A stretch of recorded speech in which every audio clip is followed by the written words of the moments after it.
this is an amazing trick. It's a mind-reading fish made out of cellophane. This is all you have to do. Get a piece of cellophane and you cut a simple fish shape. And all you have to do with that fish, once you've cut it out, is to lay it on the palm of your hand. And the trick is this. If the fish curls from nose to tail, it means you are a really warm, loving, caring, sensitive, and decent person. If it curls from side to side, you're a bit of a stinker. So there's my fish. I'm going to put it on the palm of my hand, and what do I see? Immediately it curls from nose to tail. What was I saying? Warm, caring, lovable. That's me. Well, you know, people used to believe that the right hand was the good hand. Right in Latin was dexter, and somebody who was right-handed was dexterous. Sinister meant the left, and somebody who was left-handed was thought to be a bit evil. That was the evil or sinister hand. Let's test it with the fish. Let's take the same piece of cellophane, there's no trickery, and cut another one. Here we go. Same sort of shape, and remember, nose to tail means good, side to side means a bit evil or sinister. There we are, a fish much like the first one, and by placing it on my left hand, we see, lo and behold, it now curls from side to side. Well, is that true? Is the right hand really noble and good and the left hand sinister?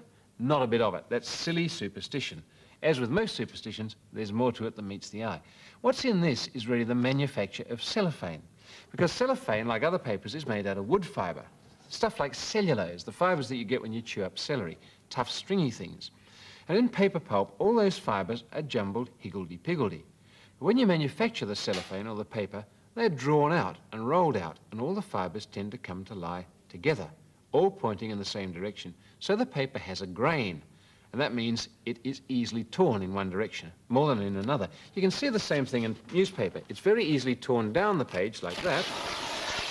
Makes nice, neat strips. If you try and tear across the page, it comes out all jagged. You're going across the fibres. Well, with a cellophane, it's the same thing. You can't see the fibres, but they're all aligned. These two pieces look identical, but the orange one's been taken along the fibres and the red one across. Now, I'm going to take the same fish out of both by cutting it together. It'll be an identical shaped fish, if not identical in colour. But this time I'm going to put the red one on my left hand and the yellow one on my right. Let's see what happens. Now, the red fish says, nice noble person on the left hand. The yellow one, with the fibres running in the opposite direction, says, what a stinker.